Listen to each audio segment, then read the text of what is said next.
Everyone, welcome to my channel. In this video, we are going to discuss about contract of indemnity and contract of guarantees difference. Firstly, what is contract of indemnity? Contract of indemnity एक contract होता है जहाँ पे दो parties होती हैं. यहाँ पे एक पार्टी दूसरी पार्टी को किसी लॉस के अगेंस्ट सेव करते मीन्स उसे किसी टाइप के लॉस से बचाती है. For example, A and B two persons हैं. ए जो है उसको बी की कार चाहिए तो वो बी को बोलता है तुम मुझको अपनी कार दे दो. अब बी ए को बोलता है नहीं, मैं अपनी कार क्यों दूँ, अगर कोई एक्सीडेंट वगैरह हो गया तो फिर मेरे ऊपर केस आएगा और मेरा खर्चा हो जाएगा, तो मैं तुम्हें अपनी कार क्यों दूँ.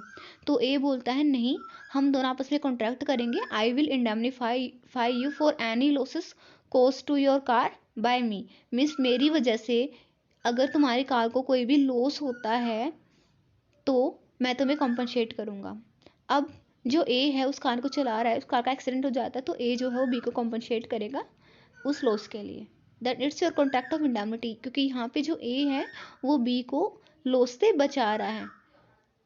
जो ए है ये हमारा इंडेमनीफायर है क्योंकि ये यहाँ पे सेव कर रहा है दूसरे को, और जो बी है वो इंडेमनिटी होल्डर है क्योंकि वो अपने आप को लॉस से बचा रहा है, उसको लॉस से बचाया जा रहा है कॉन्ट्रैक्ट के अंदर. Then contract of guarantee. Contract of guarantee क्या है? It is a contract where one party assures another of the fulfillment of a promise, fulfillment of obligation or payment of debt in case of default of a third person. Means यहाँ पे एक party दूसरी party को sure कर दिया है कि जो प्रोमिस तुम्हें किया गया है किसी और पार्टी के द्वारा, वो प्रोमिस, वो ऑब्लिगेशन या फिर वो जो डेट है वो पे हो जाएगा. अगर वो ऐसा नहीं करता है तो मैं ये काम करूँगा. So it's your contract of guarantee. For example, A B C three person है. ए जो है बी के पास जाता है कि मुझे एक कार चाहिए, बी कार डीलर है. अब बी ए को बोलता है कि क्या गारंटी है, क्या इंश्योरेंस है कि तुम पे कर दोगे टाइम पे. अब सी जाता है, सी बोलता है कि ए जो है मेरा फ्रेंड है, तुम उसको कार दे दो, अगर वो पेमेंट नहीं करता है तो मैं गारंटी लेता हूँ, मैं पेमेंट करूँगा. So it's your contract of guarantee. Contract of indemnity and contract of guarantee एक ही कॉइन के दो साइड्स हैं. कुछ टाइप से ये सेम है और कुछ टाइप से डिफरेंस है, तो इस वीडियो में हम मिलेंगे कि डिफरेंस की बात करेंगे. Firstly parties. Contract of indemnity में हमारी दो ही पार्टीज हैं, इंडेमनिटी होल्डर जिसको हम इंडेमनीफाइड भी बोलते हैं, और हमारा इंडेमनीफायर. इंडेमनीफायर जो कि लॉस से बचा रहा है, और इंडेमनिटी होल्डर जिसको लॉस से बचाया जा रहा है. Contract of guarantee. Contract of guarantee में हमारी थ्री पार्टीज हैं, principal debtor, creditor and surety. Principal debtor जिसकी एक्चुअल में ऑब्लिगेशन है, क्रेडिटर जिसके रिगार्डिंग ऑब्लिगेशन, जिसको पेमेंट करनी है, जिसके रिगार्डिंग हमारी लायबिलिटी है. श्योरिटी जो कि अश्योर कर है, जो कि गारंटी दे रहा है. Number of contracts. Contract of indemnity में हमारा एक ही कॉन्ट्रैक्ट होता है इंडेमनीफायर एंड इंडेमनिटी होल्डर के बीच में, जहाँ पे इंडेमनीफायर प्रॉमिस करता है कोई भी अगर सर्टेन लॉस होता है तो वो उसके लिए कॉम्पनसेट करेगा. कॉन्ट्रैक्ट ऑफ गारंटी में हमारे थ्री कॉन्ट्रैक्ट्स होते हैं प्रिंसिपल डेटर एंड क्रेडिटर के बीच में. प्रिंसिपल डेटर एंड क्रेडिटर के बीच में कैसा कॉन्ट्रैक्ट होता है कि उनकी तो प्राइमरी ऑब्लिगेशन है और उनकी कोई ऑब्लिगेशन जिसको उन्हें कंप्लीट करना है. प्रिंसिपल डेटर को क्रेडिटर के रिगार्डिंग कोई ऑब्लिगेशन को कंप्लीट करना है. Secondly, principal debtor and surety के बीच में. क्यों? क्योंकि जो प्रिंसिपल जो श्योरिटी है वो प्रिंसिपल डेटर के काम के लिए गारंटी दे रहा है, तो प्रिंसिपल डेटर जो है वो इम्प्लाइडली श्योरिटी को इंडेमनीफाई करता है. यहाँ पे कॉन्ट्रैक्ट ऑफ इंडेमनिटी होता है इन दोनों के बीच में कि अगर श्योरिटी को इस कॉन्ट्रैक्ट की वजह से कोई भी लॉस होता है तो प्रिंसिपल डेटर उसको कॉम्पनसेट करेगा. थर्ड किस में होता है? क्रेडिटर एंड श्योरिटी के बीच में, बिकॉज श्योरिटी जो है वो क्रेडिटर को अश्योर कर रहा है कि जो ऑब्लिगेशन है प्रिंसिपल डेटर की वो कंप्लीट हो जाएगी. Then function. क्या फंक्शन है, क्या काम है इन कॉन्ट्रैक्ट्स का? कॉन्ट्रैक्ट ऑफ इंडेमनिटी का काम बहुत ज़्यादा मेन है. जनरली हम लोग इंश्योरेंस की बात करते हैं तो इंश्योरेंस कितना चला हुआ आजकल, तो इसका फंक्शन क्या है? Mainly protecting the indemnified against the consequences of the conduct of indemnity holder और अ थर्ड पार्टी. मीन्स किसी भी टाइप के लॉस से और कॉन्सिक्वेंसेज से बचाना. अब जो इंश्योरेंस जो है उससे आप समझ सकते हो कि अगर आपने अपने व्हीकल का इंश्योरेंस करा रखा है तो उसका फंक्शन क्या है कि आपको बचाना उन कॉन्सिक्वेंसेज से. अगर कोई भी केस हो रहा है तो उससे बचाना, कोई भी लॉस आपके व्हीकल को हो रहा है मॉनेटरी टर्म्स वगैरह में तो उससे आपको बचाना. तो it's the function of contract of indemnity. Now contract of guarantee का क्या फंक्शन है? अश्योर करना, promise to perform the obligation in case of principal debtor's behalf. Means यहाँ पे अश्योर कर रहे हैं कि जो प्रोमिस है वो कंप्लीट होगा, अगर प्रिंसिपल डेटर कंप्लीट नहीं करता है तो मैं कंप्लीट करूँगा. ऑब्जेक्टिव क्या है? कॉन्ट्रैक्ट ऑफ इंडेमनिटी का ऑब्जेक्टिव है एक पार्टी को लॉस के अगेंस्ट या फिर अनसर्टेनिटी के अगेंस्ट सिक्योर करना, और कॉन्ट्रैक्ट ऑफ गारंटी का ऑब्जेक्टिव क्या है? अश्योर करना थर्ड पार्टी को कि जो ऑब्लिगेशन है वो कंप्लीट हो जाएगी, जो प्रॉमिस है वो कंप्लीट हो जाएगा। जनरली हम बैंक्स वगैरह में भी देखते हैं कि अगर कोई भी हमें लोन वगैरह लेना है तो हमें कोई ना कोई गारंटर वहाँ पे शो करना पड़ता है, गारंटर वहाँ पे बिठाना पड़ता है कि अगर मैं पेमेंट नहीं करूँगा तो आप गारंटर से मांग लो। तो कॉन्ट्रैक्ट ऑफ जो गारंटी है उसका मेन ऑब्जेक्टिव यही है, अश्योरेंस। स्कोप मीन्स कितना वाइड एरिया है। कॉन्ट्रैक्ट ऑफ इंडेमनिटी जो है उसका स्कोप जो है वो लिमिटेड है, बिकॉज ये कॉन्ट्रैक्ट ऑफ गारंटी को इंक्लूड नहीं करता, इसके अपने सेक्शंस वगैरह हैं। देन कॉन्ट्रैक्ट ऑफ गारंटी का जो स्कोप है वो वाइड है, बिकॉज ये कॉन्ट्रैक्ट ऑफ इंडेमनिटी को भी इंक्लूड करता है। जैसा कि मैंने आपको यहाँ पे बताया था कि जो प्रिंसिपल डेटर है वो श्योरिटी को इंडेमनीफाई करता है, मीन्स यहाँ पे कॉन्ट्रैक्ट ऑफ इंडेमनिटी हो गया। Then nature, contract of indemnity का नेचर है सिक्योरिटी अगेंस्ट लॉस, मीन्स अगर कोई भी लॉस होता है उसके अगेंस्ट हम सिक्योर कर रहे हैं। Assurance to the creditor, means creditor को अश्योर किया जा रहा है किसी काम के लिए। कंसिडरेशन का मतलब होता है स्टेक। इंडियन कॉन्ट्रैक्ट एक्ट 1872 के अंदर हमने पढ़ा था किसी भी कॉन्ट्रैक्ट के अंदर कंसिडरेशन जो है वो एसेंशियल्स होता है। कॉन्ट्रैक्ट ऑफ इंडेमनिटी के अंदर जो इंडेमनीफायर होता है वो स्टार्टिंग से ही कंसिडरेशन उसको मिलता है। जैसा कि हम इंश्योरेंस में बात करते हैं तो हम इंश्योरेंस प्रीमियम पे करते हैं, लेकिन कॉन्ट्रैक्ट ऑफ गारंटी के अंदर ऐसा जरूरी नहीं है कि जो श्योरिटी है उसको किसी टाइप का कंसिडरेशन मिले। श्योरिटी का कंसिडरेशन जो होता है वो प्रिंसिपल डेटर का ही गेन होता है। जब हम बैंक वगैरह में किसी को गारंटर बिठाते हैं तो क्या हम उसे पे करते हैं? नहीं ना, तो यहाँ पे कोई भी कंसिडरेशन नहीं होता है, और जो हमारा श्योरिटी होता है उसका कोई अदर बेनिफिट भी नहीं होता इस कॉन्ट्रैक्ट के अंदर। Then right to sue, means case करने का राइट किसका है?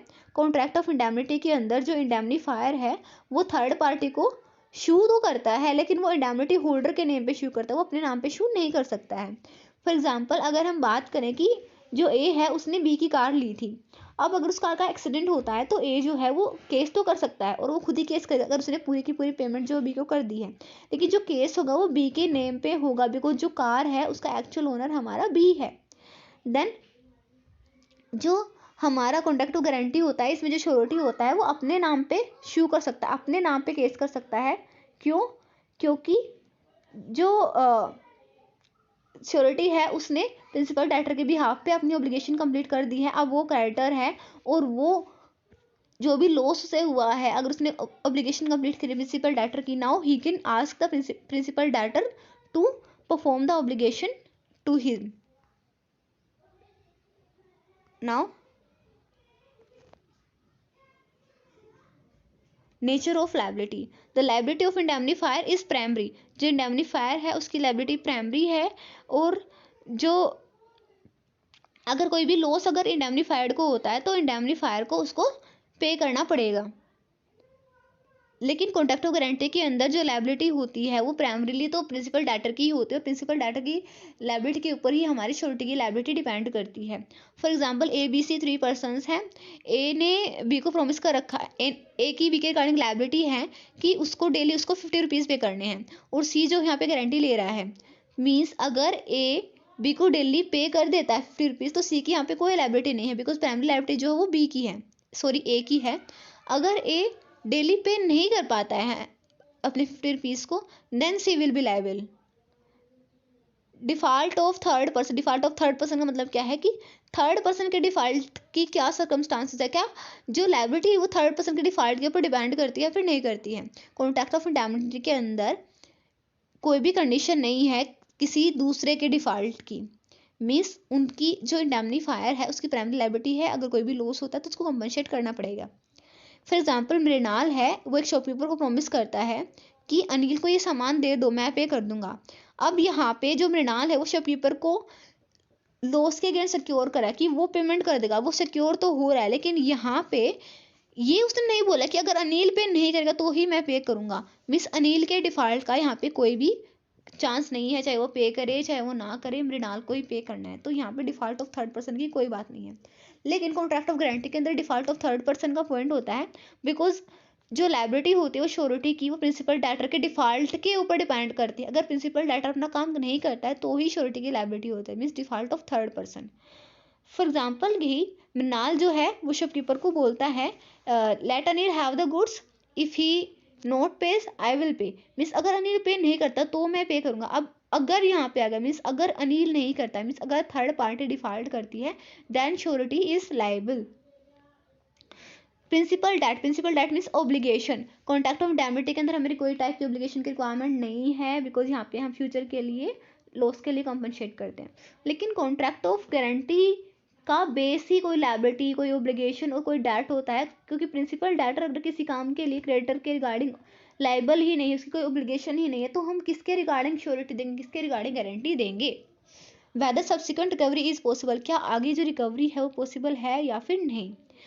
आई am sorry there is a misprint. Contract of indemnity के अंदर जो सब्सिक्वेंट रिकवरी है वो फर्दर जनरली पॉसिबल होती भी है और नहीं भी होती है, जैसे कि क्योंकि कॉन्ट्रैक्ट ऑफ इंडेमनिटी के अंदर जो हमारा इंडेमनीफायर होता है वो from the beginning of contract consideration लेता है, तो यहाँ पे जनरली जो लॉस के रिगार्डिंग जो कॉम्पनसेशन होता है वो नहीं मिलता है, लेकिन कुछ केसेस में थोड़ा बहुत रिकवरी अमाउंट होती है।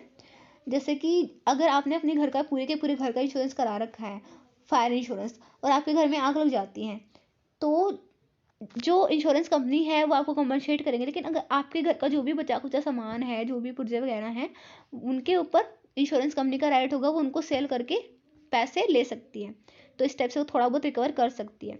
नाउ कॉन्ट्रैक्ट ऑफ गारंटी के अंदर जो रिकवरी होती है वो बिल्कुल अच्छे से पॉसिबल होती है अगर श्योरिटी ने प्रिंसिपल डेटर के डिफॉल्ट के केस में क्रेडिटर के रिगार्डिंग जो ऑब्लिगेशन थी प्रिंसिपल डेटर की इसको कंप्लीट कर दिया है, तो श्योरिटी क्रेडिटर बन जाता है और वो प्रिंसिपल डेटर से वसूली कर सकता है, वो उसके अगेंस्ट केस भी फाइल कर सकता है और जो भी रिकवरी है वो उसको कंप्लीट कर सकता है।